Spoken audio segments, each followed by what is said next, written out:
The big meeting room on the space station was full of worried aliens. 12 different types of space creatures sat around a black table that was so shiny you could see your face in it. Some had blue skin, some had scales, and some looked like giant bugs. They all looked scared and angry at the same time. Ambassador Vextai was one of them. She looked like she was made of glass or crystal.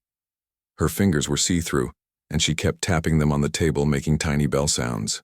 Next, to her sat Commander Gorth, who looked like a big lizard walking on two legs. His tongue kept flicking out of his mouth like a snake tasting the air. They had called this emergency meeting because bad things were happening in space. Pirates were attacking peaceful planets and stealing everything they could find. The space. Police tried to stop them, but the pirates were too smart and too mean. Every time the good guys thought they had caught the bad guys, the pirates would escape and attack somewhere else. On Earth, in a small apartment in Seoul, Korea, a man named Kim Deho sat on his old couch. He was 35 years old and used to be a Navy SEAL. That meant he was one of the most dangerous soldiers on Earth. He had fought in wars in Afghanistan and Syria and many other places. But now he was just sitting in his apartment reading rejection letters from companies that did not want to hire him. His sister Kim. So Jin worried about him a lot. She would bring him food and try to make him go outside, but he did not want to. Dae-ho felt like his life was over. He had been good at being a soldier, but now there was no war to fight. Nobody wanted to hire an old soldier to sit at a desk and type on a computer. Every day was the same. He would wake up, eat some rice, and read the news on his phone. Then he would look for jobs on the internet, but nobody wanted him. At night he would sit and think about his friends who had died in the war. He felt like he should have died with them instead of sitting in this boring apartment doing nothing. One Tuesday evening, everything changed. Dae-ho was eating instant noodles and watching TV when a bright blue light filled his living room. The light was so bright he had to cover his eyes. When he looked again, there was a hole in the air that looked like a doorway made of blue fire. A tall creature stepped through the doorway. It had silver skin and 4 arms and was wearing a long robe that seemed to move by itself. Its head was bigger than a human's head, and its eyes were completely black, like looking into deep space. When it spoke, its voice sounded like music and wind at the same time. The creature said its name was Ambassador Yul Ara, and it came from something called the Galactic Council. Dae-ho thought he was dreaming or maybe going crazy. But the creature kept talking, and everything it said made sense even though it was impossible. Yul Ara told him that aliens had been watching Earth for many years. They knew about humans and how good they were at fighting wars. The problem was that the aliens were not good at fighting. They had big ships and powerful weapons, but they did not know how to think like soldiers. The pirates attacking peaceful planets were too smart for the alien police. They would hide in asteroid fields and attack when nobody expected it. They would take hostages and demand money. When the alien ships came to fight them, the pirates would disappear like ghosts. Yul Ara explained that the Galactic Council needed human help. They had tried everything they could think of, but nothing worked. The pirates were getting stronger and bolder every day. Soon they might attack the main alien worlds, and then millions of innocent creatures would die. Dae-ho listened to all of this and felt something he had not felt in months. He felt needed. He felt like there was a purpose for him after all. But he also felt scared. What if this was all a trick? What if he was really going crazy? Yul Ara seemed to read his mind. She told him that she understood his doubts. She said that many humans would not believe what she was telling him. But she also said that she had studied human soldiers, and she knew that Dae-ho was special. He had served his country with honor and saved many lives. Now he could save lives across the whole galaxy. The offer was simple. Come with her to space and help train alien soldiers. Teach them how to think like human fighters. Help them catch the pirates and protect innocent people. The pay would be good, and he would have a real job again. Most important of all, he would be doing something that mattered. Dae-ho thought about his sister So-jin. She would cry if he left. She was the only family he had left, and she worried about him every day. But he also thought about all the innocent aliens who were being hurt by the pirates. If he could help save them, maybe his life would have meaning again. He asked Yulara how long he would be gone. She said that was up to him. If he did not like it in space, he could come home any time. If he wanted to stay and help, he could make a new life among the stars. Either way, he would always be welcome on Earth. Daeho looked around his small apartment. There was nothing here for him, just old memories and rejection letters. His military medals were in a box under his bed collecting dust. His skills were getting rusty from not being used. Maybe it was time for something completely different. He told Yulara that he would come with her. She smiled, and her black eyes seemed to sparkle like stars. She told him to pack light because everything he needed would be provided in space. All he should bring were things that reminded him of home. Daeho packed a small bag with some clothes and a picture of his parents. He wrote a letter to So-jin explaining where he was going and why. He told her not to worry and that he would contact her as soon as he could. Then he stepped through the blue doorway into a new life. The last thing he saw of Earth was his apartment door closing behind him. The blue light surrounded him like warm water, and suddenly he was somewhere else entirely. He was standing in a huge room with windows that looked out at stars and planets. Creatures he had never seen before walked past him talking in languages he could not understand. Yulara told him welcome to the Galactic Council. His new life was about to begin, and he had no idea that he would soon become the most feared warrior in the entire galaxy. The space station called Kepler Station was bigger than any building Daeho had ever seen. It spun slowly in space, creating fake gravity so people could walk normally instead of floating around. The walls were made of some kind of metal that changed color depending on the light. Everywhere he looked, there were aliens of different shapes and sizes going about their business. His new teacher was Colonel TX Ren, who looked like a giant praying mantis but walked on two legs like a person. He was 8 feet tall with 4 arms and eyes that could see in all directions at once. When he moved, his reflexes were so fast that Daeho could barely follow him with his eyes. At first, TX Ren did not think much of the human. Daeho was smaller than most alien soldiers and did not have claws or thick skin or natural weapons. But after the first week of training, TX Ren started to change his mind. The human thought about fighting in ways that no alien had ever considered.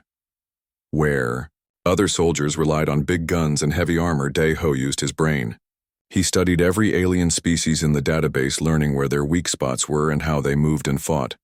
He learned which aliens were afraid of loud noises and which ones could not see well in bright light.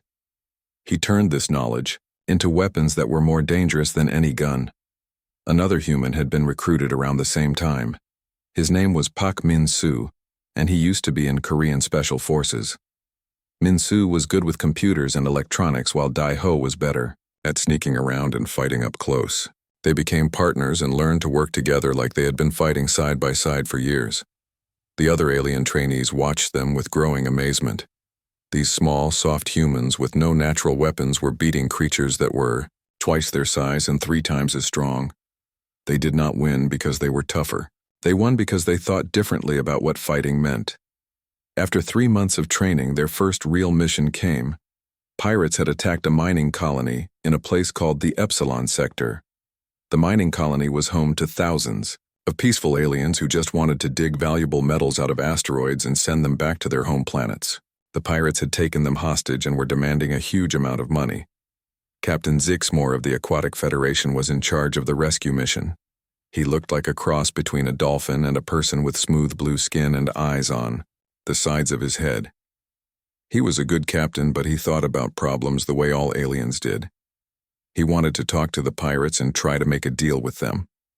The plan was simple: take a big ship full of soldiers to the mining colony and try to scare the pirates away. If that did not work, they would try to negotiate and maybe pay some of the money the pirates wanted. Nobody expected much trouble because pirates usually ran away when they saw official council ships coming. But when they arrived at the mining colony, everything went wrong. The pirates had much better weapons than anyone expected. They had energy, cannons that could cut through the council ship's armor like paper.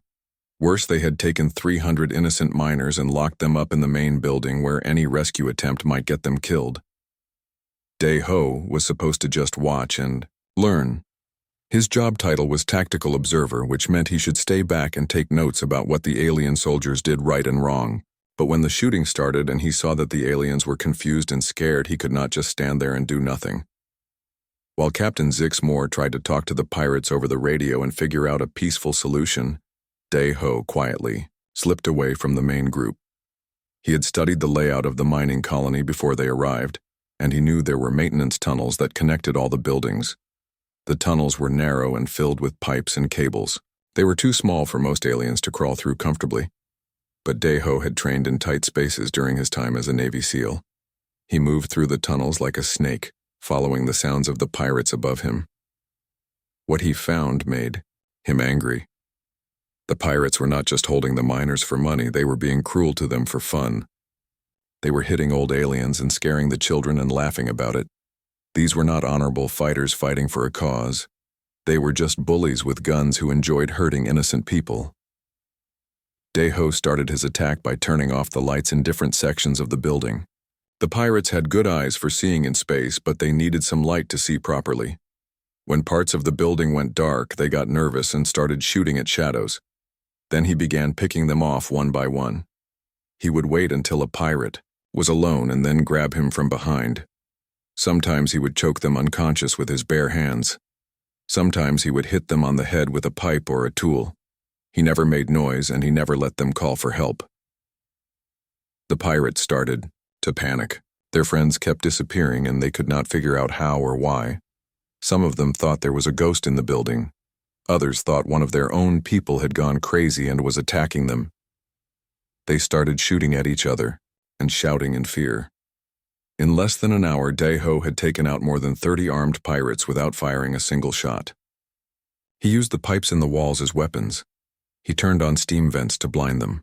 He even turned off the artificial gravity in some rooms, so the pirates would float helplessly in the air while he dealt with them. When Captain Zix Moore and his soldiers finally entered the building, they found all the hostages safe and sound. The pirates were all unconscious and tied up with their own equipment. Day-Ho was sitting calmly in the main control room waiting for them to arrive. The alien soldiers could not believe what they saw. These pirates had been dangerous enough to fight off their ships and hold 300 hostages. But one human had defeated all of them using nothing but his brain and whatever he could find lying around the building. Captain Zix Moore wrote a long report about what had happened, but he was not sure anyone would believe it. A soft, weak human had single-handedly defeated a gang of heavily armed pirates using tactics that made no sense to any alien mind.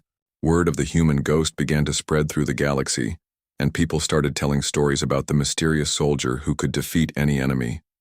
Day-Ho did not know it yet, but he had just taken the first step toward becoming the most feared warrior in galactic history. In the dark corners of space stations and alien bars, criminals and smugglers started telling stories about something new and terrifying. They whispered about a creature called the human ghost, who worked for the Galactic Council. Some said it was just a scary story to make pirates behave better. Others swore they knew someone who had seen the ghost in action and lived to tell about it. The stories grew bigger and more frightening each time they were told. Some aliens said the human ghost could walk through walls and disappear into shadows. Others claimed it could kill you just by looking at you. Pirates who used to laugh at Council security forces now checked over their shoulders and jumped at every strange noise. Day-Ho did not know about these stories. He was too busy with his new job to pay attention to space station gossip. The Galactic Council had promoted him 3 times in 2 months. They kept giving him harder and more dangerous missions because he never failed, and he never complained. His partner Lee Han-Sol had arrived from Earth just 2 weeks after the mining colony incident. Han-Sol used to be a Korean Marine, and he was an expert with all kinds of weapons and technology. Where Day-Ho preferred to sneak around and fight up close, Han-Sol liked to stay back and provide support with long-range weapons and computer hacking. Together, they made a team that could handle problems other Council forces could not solve. The aliens learned to give them the missions that seemed impossible.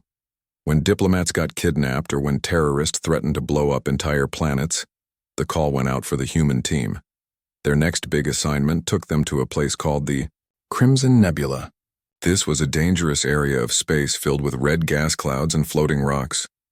Hidden somewhere in the nebula was a fortress built on a giant asteroid. The fortress belonged to a crime organization called the Blood Cartel. The Blood Cartel was run by a creature named Scarthax who looked like a dragon that had learned to walk upright. He was 12 feet tall, with scales like armor and claws that could cut through steel. He had been causing trouble for the Council for over 20 years, but nobody had ever been able to catch him. Recently, Scarthax had done something that made the Council very angry. He had captured a Council diplomatic ship and was holding the crew hostage. The ship had been carrying important peace treaties between different alien species. If those treaties were not signed soon, there might be wars between planets that had been friends for centuries. The Council military leaders spent weeks planning how to attack the fortress. They wanted to send 3 entire fleets with thousands of soldiers and hundreds of ships. The plan involved surrounding the asteroid and bombarding it with every weapon they had until Scarthax surrendered. Dai-Ho listened to all their presentations and looked at all their battle plans. Then he submitted his own plan, which was only 2 pages long. When the alien commanders read it, several of them got up and left the room. Others made disgusted noises and said the human plan was too violent and cruel. But Admiral Kex Lin, who was the most experienced military leader in the Council, saw something the others missed. She recognized that Dai-Ho was not just being violent, for no reason. Every part of his plan was designed to achieve maximum results with minimum risk to the hostages. She gave him permission to try his approach. Instead of attacking with overwhelming force, Dai-Ho and Han Sol went to the fortress alone. They used a small stealth ship that could sneak through the nebula without being detected. The fortress had sensors and guards watching for big Council fleets, but nobody expected 2 humans in a tiny ship. Getting inside the fortress was the easy part. Dai-Ho had become an expert at finding ways into places where he was not supposed to be. The fortress was built like a maze with tunnels and corridors going in every direction. Most aliens would get lost trying to find their way around, but Dai-Ho had memorized the entire layout before they arrived. The hard part was what came next. Instead of trying to rescue the hostages right away, Dai-Ho began playing psychological games with Scarthax and his gang. He started leaving signs that someone was inside the fortress. Guards would be found unconscious in impossible places. Security cameras would be turned to face the walls. Messages written in the cartel language would appear on computer screens promising that death was coming for them all. The effect was immediate and devastating. The Blood Cartel had controlled their territory through fear and violence for decades. They were not used to being afraid of anything, but now there was something invisible stalking them through their own fortress, and they did not know how to fight back. Paranoia spread through the gang like a disease. Scarthax accused his own lieutenants of being traitors. His soldiers started shooting at shadows and jumping at every sound.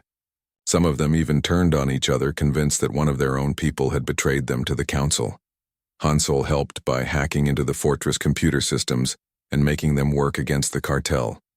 He would turn off lights in some areas and make them flash in others. He would play strange sounds through the speakers and make doors open and close by themselves. The combination of Dai-Ho invisible attacks and Han Sol electronic tricks drove the criminals to the edge of madness. After 3 days of this psychological torture, Scarthax was ready to crack. The great crime lord who had terrorized the galaxy for 20 years was jumping at his own shadow. When Dai-Ho finally revealed himself in the fortress throne room, Scarthax was so rattled that he made every possible mistake. Instead of staying calm and using his superior size and strength, Scarthax panicked. He started shooting wildly and shouting threats that made no sense. He sent his remaining guards running in different directions instead of keeping them together for protection. He even forgot about the hostages he was supposed to be using as shields. The fight was over in minutes.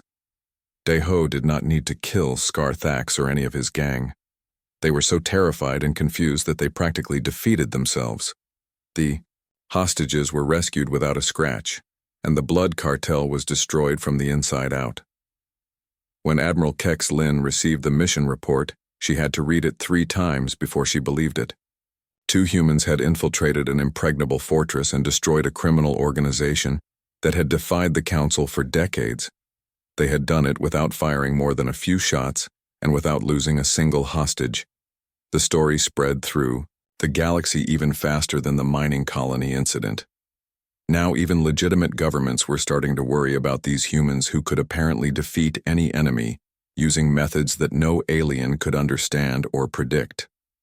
The human ghost was becoming more than just a scary story. He was becoming a legend that made everyone nervous, including the people who were supposed to be on his side. The secret vote in the council chambers was held at midnight when most of the galaxy was sleeping. 12 species representatives cast their votes electronically so no one would know who voted for what. The result was unanimous. They had to test the humans' loyalty before their reputation grew any bigger or more dangerous. The plan was created by the Council Intelligence Division and approved by the highest-ranking military officers. It was elegant in its cruelty and perfect in its deception. They would create a fake crisis involving other humans and see how Daeho and Han Sol would react. If the humans chose their own species over their council duties, it would prove they could never be trusted. 3 weeks later, Admiral Kex Lin called an emergency briefing. Her usually calm demeanor was replaced by obvious stress and anger as she explained the situation to Daeho and Han Sol. A human colony ship had apparently gone rogue and was attacking innocent alien settlements as it traveled toward Council space. The ship was called the New Seoul, and it carried 10,000 Korean colonists who had volunteered for a deep space settlement program. According to the intelligence reports, the colonists had somehow acquired military weapons and were using them to raid alien cargo ships and attack peaceful space stations. Several dozen aliens had been killed and many more had been injured or traumatized. Admiral Kex Lin showed them video footage of the attacks. The images were grainy and hard to make out, but they clearly showed a large ship with human markings attacking smaller alien vessels. The audio recordings contained voices speaking Korean and making threats against alien civilians. The evidence seemed overwhelming and undeniable. The mission was straightforward: intercept the colony ship before it could reach Council space and cause more damage. Arrest the ringleaders who had turned the peaceful colonists into space pirates. Use whatever force was necessary to protect innocent alien lives, but try to minimize casualties among the human colonists, who might just be following orders from their leaders. Daeho listened to the briefing with a carefully neutral expression. He asked technical questions about the colony ship capabilities and the timeline of the attacks. He requested detailed maps of the intercept coordinates and standard equipment for dealing with hostile vessels. Everything he said and did suggested a professional soldier accepting a difficult but necessary mission. But inside his mind, alarm bells were ringing. He had learned to read people during his years in the military, and Admiral Kex Lin was not behaving normally. She avoided direct eye contact when discussing the most serious allegations. Her voice had a slight tremor when she talked about the evidence. Most importantly, she seemed to be trying too hard to convince them that the mission was urgent and justified. After the briefing, Daeho pulled Han Sol aside and shared his suspicions. They both agreed that something felt wrong about the whole situation. Why would peaceful colonists suddenly turn into raiders? Why would they attack random aliens instead of trying to reach their destination? Why would the Council send just 2 humans to deal with 10,000 potentially hostile members of their own species? Instead of confronting Admiral Kex Lin directly, they decided to play along while conducting their own investigation. They accepted the mission with appropriate seriousness and requested the standard equipment and support team. They departed for the intercept coordinates exactly on schedule while maintaining normal radio contact with Council headquarters. But once they were in deep space away from Council monitoring systems, they began gathering real intelligence about the colony ship and its passengers. Han Sol used his computer skills to hack into databases that contained information about the colonists and their backgrounds. What he found made both humans angry enough to start planning something the Council would never expect. The colony ship, New Seoul, contained families with children, elderly people who wanted to spend their final years on a new world, and young couples hoping to build better lives among the stars. The passenger manifest included teachers, farmers, engineers, and doctors. There were exactly 12 security guards on the entire ship, and they were armed with nothing more than basic defensive weapons meant to protect against space debris and equipment failures. The alleged attacks had been staged using Council vessels equipped with holographic projectors that could make any ship look like it had human markings. The audio recordings had been created using voice synthesis technology and actors who spoke Korean as a second language. The whole scenario was an elaborate lie designed to test whether humans would kill members of their own species on council orders. But the deception went even deeper than that. Han Sol discovered that his own sister, Lee Yu-jin, was among the colonists on the New Sol. She was traveling with her husband and 2 young children, hoping to start a new life on a frontier world.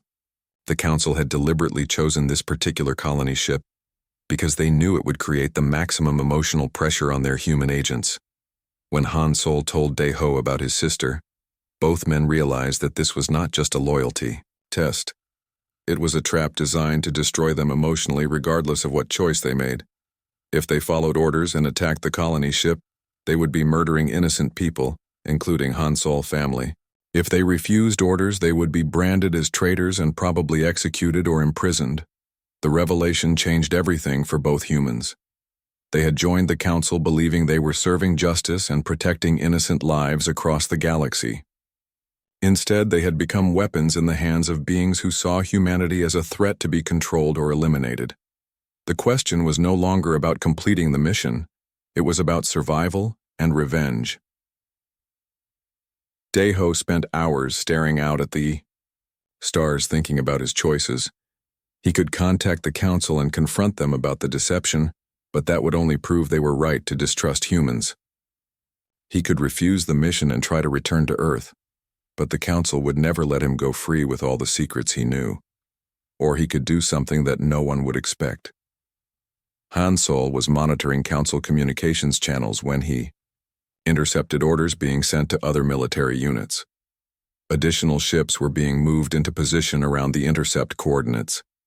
If Dae-ho and Han Sol completed their mission and attacked the colony ship, the council forces would eliminate both the colonists and their human agents.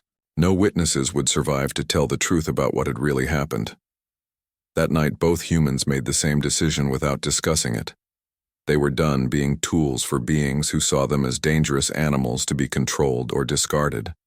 They were done following orders from leaders who would sacrifice innocent lives to test their loyalty. It was time to become something the galaxy had never seen before.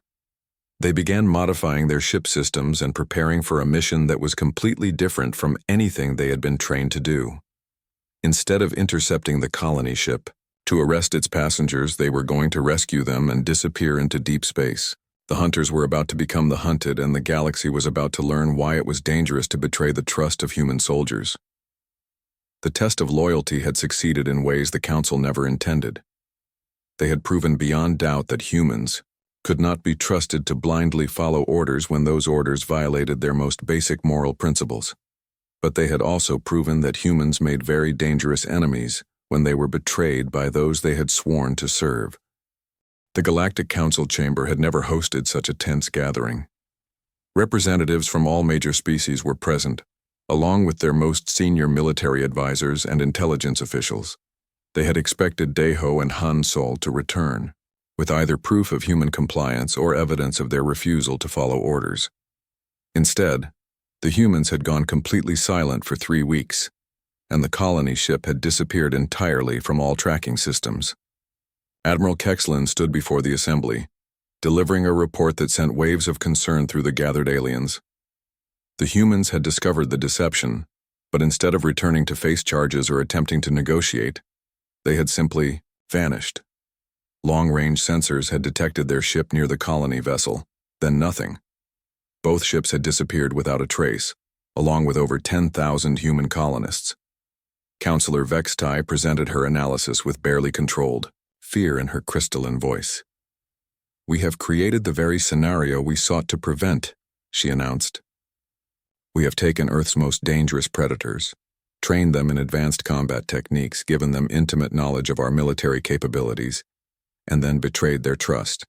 Now they are loose in the galaxy with every reason to consider us enemies."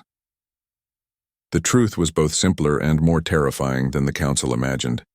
Dae-ho and Han Sol had not simply rescued the colony ship. They had turned it into something unprecedented in galactic history. Using their knowledge of Council technology and tactics, they had transformed a peaceful colonization vessel into a mobile base of operations. The colonists, led by Han Sol's sister Yu-Jin, who had engineering expertise, worked around the clock to modify their ship's systems. But the real revelation came when Dai-Ho addressed the galaxy through hijacked communication networks. His message was broadcast simultaneously to every inhabited world, every space station, every ship in the galaxy. Speaking in perfect galactic standard, he introduced himself not as a council enforcer, but as the founder of something new, the Human Liberation Front. His speech was a masterpiece of psychological warfare. He didn't threaten immediate violence or declare war on the council. Instead, he simply told the truth about the loyalty test, about the council's growing fear of human capabilities, and about their willingness to sacrifice innocent lives to maintain their control over the galaxy. He revealed classified information about council military weaknesses, exposed corruption in their leadership, and offered protection to any species that felt oppressed by the current galactic order. The final part of his message sent chills through every council member present. "You brought humans into your galaxy because you needed predators," Dai-Ho said, his voice carrying the quiet confidence that had made enemy commanders surrender. "But you forgot the most important rule about dealing with predators. Never corner them, never betray them, and never ever give them reason to hunt you." In the months that followed, reports began filtering in from across the galaxy. Council supply convoys found empty, their guards unconscious but unharmed, their cargo redistributed to struggling colonies. Corrupt officials disappeared overnight, only to resurface days later confessing their crimes to local authorities. Pirates and slavers who had operated with unofficial council protection found themselves hunted by shadows that seemed to know their every move. The galaxy's deadliest predator had been unleashed, and Kim Dai-Ho was no longer hunting for the Galactic Council. He was hunting them. The former Navy SEAL had become something far more dangerous than any alien warlord or criminal syndicate. He had become hope for the oppressed and nightmare for the corrupt. And unlike the Council's previous enemies, he understood exactly how their systems worked, because he had once served them loyally. The age of human expansion into the galaxy had begun, but not in the way anyone had expected. It started not with diplomacy or trade, but with 2 betrayed soldiers and a colony ship full of families who refused to be pawns in someone else's game. The Galactic Council had created their own worst enemy, and across the stars, other species began to whisper about the humans who kept their promises and protected those who could not protect themselves. The hunter had become the hunted, and the galaxy would never be the same. Deep inside the government buildings on Nexus Prime, the homeworld of the Galactic Council secret meetings were happening every day. The same leaders who had begged for human help 6 months ago were now asking themselves if they had made a terrible mistake. The humans were too good at their jobs, and that was becoming a problem nobody had expected. Ambassador Yulara sat in her office looking out at the purple sky of her home planet. She was the one who had gone to Earth and recruited Dai-Ho in the first place. Back then it had seemed like such a simple solution. The Council needed better soldiers so they would get some humans who were naturally good at fighting. What could go wrong with that plan? Now she spent every day defending humanity to colleagues who were getting more scared and angry with each mission report. Every time Dai-Ho and Han Sol completed another impossible task, the Council members got more worried about what these humans might be capable of if they ever decided to turn against their alien employers. The emergency meetings were held in a special room deep underground where no outside communications could get in or out. Only the highest-ranking council members were allowed to attend, and they all had to swear not to discuss what was said with anyone else. The topic was always the same. What were they going to do about the human problem? Counselor Vextai of the Crystalline Federation had become the leading expert on human psychology. She had spent months studying everything Earth scientists had written about their own species. What she found made her crystal skin turn darker with worry every day she kept studying.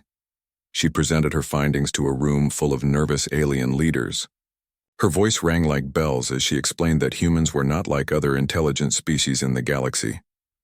Most aliens had evolved from creatures that ate plants or small animals.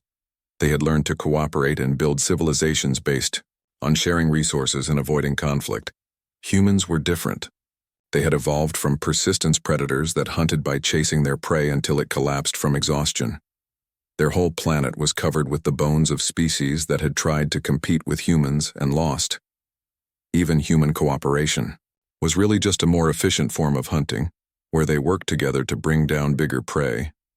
This predator background explained everything about how Daeho and Han Sol approached their missions. They did not just defeat enemies. They studied them like prey animals looking for weaknesses and vulnerabilities. They used psychological pressure to break their opponent's will to fight. They were not just soldiers, they were hunters who had found new prey in the form of galactic criminals. The worst part was that the humans seemed to enjoy their work. Mission reports showed that they were getting more creative and more efficient with each assignment. They were learning how different alien species thought and fought, and they were getting better at exploiting those differences. What started as a simple request for military assistance had become an education program for the galaxy's deadliest predators. Commander Gorth of the Reptilian Empire slammed his clawed hand on the meeting table as Vextai finished her presentation. His forked tongue flicked out angrily as he spoke about keeping the humans under tighter control. They should be given handlers and watched at all times. Their movements should be restricted, and their access to sensitive information should be limited. Other council members nodded in agreement. The humans had proven their value, but they had also proven how dangerous they could be. It was time to establish clear boundaries and make sure the humans understood who was really in charge of the galaxy. Meanwhile, Daeho and Han Sol were being given more dangerous missions, almost as if the council was testing to see what their limits were. They were sent to stop terrorists who were planning to poison an entire planet water supply. The mission required them to infiltrate a heavily guarded facility on a world where the air was toxic to human lungs. They completed the mission in 18 hours. The terrorists were captured alive, and their poison was neutralized before it could hurt anyone. The mission report was filed and forgotten, but the success rate remained perfect. No matter what the council threw at them, the humans found a way to win. Next, they were ordered to rescue the kidnapped daughter of a council member from a fortress that was supposed to be completely impregnable. The fortress was built inside a mountain on a planet with gravity 3 times stronger than Earth normal. The rescue had to be completed without alerting the kidnappers, or their victim might be killed. Again, the humans succeeded where alien forces would have failed. They used rock climbing techniques that no alien had ever seen before to scale the mountain from the outside. They infiltrated through natural cave systems that connected to the fortress foundations. The girl was rescued and her captors were caught before they even knew their fortress had been breached. But with each success, Daeho noticed that other aliens were treating him differently. Soldiers who used to ask for his advice now avoided making eye contact. Diplomatic staff would make excuses to leave rooms when he entered. Even some of his alien friends seemed uncomfortable around him now. The breaking point came during a routine mission briefing, when Commander Gorth made a casual comment about keeping the humans on a shorter leash. The room went completely silent, as every alien present suddenly realized what they had just witnessed. One of their most powerful leaders had just talked about treating the humans like dangerous animals instead of valued allies. Daeho fixed the reptilian commander with the same stare that had made pirate captains surrender without a fight. His voice was quiet and respectful when he spoke, but everyone in the room could hear the warning underneath his polite words.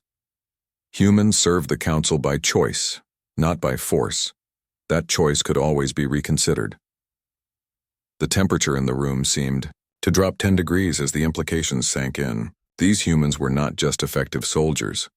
They were potential threats to the very beings who gave them their orders. They had intimate knowledge of council military capabilities and weaknesses. They had proven they could infiltrate any facility and defeat any enemy.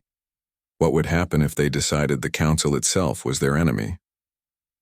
After the briefing ended, the alien leaders looked at each other with new understanding. They had invited predators into their civilization and trained them to hunt more effectively. Now those predators were looking back at them with eyes that seemed to be evaluating their weaknesses and vulnerabilities. The question was no longer whether the humans could be trusted. The question was, what would happen when they decided they could no longer trust the council that had betrayed their faith by treating them like dangerous animals instead of valued partners. Han Sol noticed the change in atmosphere too. He mentioned to Dae-ho that some of their missions seemed designed more to test their loyalty than to accomplish any real objectives. The targets were getting more dangerous, but also more isolated. It was as if someone wanted to see how far they could be pushed before they would refuse an order or ask questions about their assignments. Both humans began to realize that their relationship with the Galactic Council was about to change in ways that neither side would like. The honeymoon period was over, and the real test of their partnership was about to begin.